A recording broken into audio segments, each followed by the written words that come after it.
तो हमारे पास next question है, ये कह रहा है कि ये मैंने एक्स एक्सिस मानी, अंदर की तरफ वाई और ऊपर की तरफ वर्टिकल जेड एक्सिस मानी। क्वेश्चन कह रहा है कि आपने एक्स एक्सिस की तरफ एक चार्ज को, इलेक्ट्रॉन को रिलीज़ किया और वो मैग्नेटिक फील्ड में गया। मैग्नेटिक फील्ड है बी नॉट जे कैप।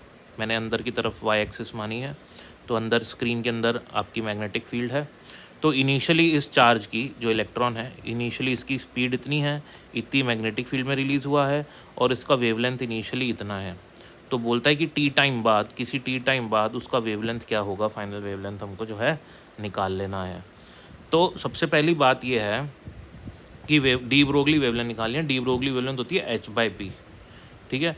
तो मतलब किसी भी टी टाइम पे उसकी वेलोसिटी कितनी होगी वो निकाल लूँ तो पता लग जाएगा कि ये, क्योंकि m की जगह क्या आएगा, mv आएगा ना, तो m तो चेंज नहीं होगा, v कितना होता है, तो v निकालना पड़ेगा मेरे को, किसी टी टाइम पे v कितना आएगा उसका, तो उससे मेरा नया लैम्डा निकल जाएगा। तो अब मुझे ये पता है कि अब अगर आपने एक चार्ज पार्टिकल को मैग्नेटिक फील्ड में रिलीज़ किया, तो ये वाला फॉर्मूला आपने पढ़ा होगा, F = QV क्रॉस P, ठीक है ना, और QVB sin थीटा।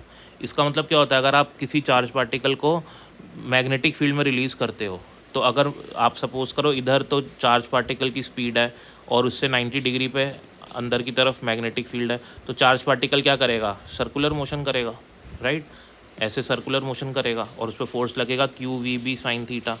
सही बात है ना। तो ऐसे ये चार्ज पार्टिकल सर्कुलर मोशन करने लगता है। अब सर्कुलर मोशन करेगा तो सर्कुलर मोशन के लिए सेंट्रीपिटल फोर्स होता है, तो फोर्स सेंटर पे लगेगा और वेलोसिटी सेंटर के परपेंडिकुलर है। तो वेलोसिटी, जिस डायरेक्शन में वेलोसिटी है उसी डायरेक्शन में डिस्प्लेस भी तो होता है वो। तो फोर्स और डिस्प्लेसमेंट एक दूसरे के परपेंडिकुलर हो गए। तो अगर फोर्स और डिस्प्लेसमेंट एक दूसरे के परपेंडिकुलर हो गए तो वर्क डन क्या हो गया, ज़ीरो हो गया। और work done change in kinetic energy के बराबर भी होता है according to work energy theorem. तो वहाँ से अगर वर्क ज़ीरो हो गया तो इनिशियल और फाइनल काइनेटिक एनर्जी इक्वल हो गई। इसका मतलब इनिशियल और फाइनल स्पीड सेम हो गई। इसका मतलब आप जितनी स्पीड से उसको रिलीज़ करते हो, सपोज़ की स्पीड 3 मीटर पर सेकेंड थी, तो वो गोल तो घूमेगा लेकिन उसकी स्पीड हमेशा 3 मीटर पर सेकेंड ही रहेगी।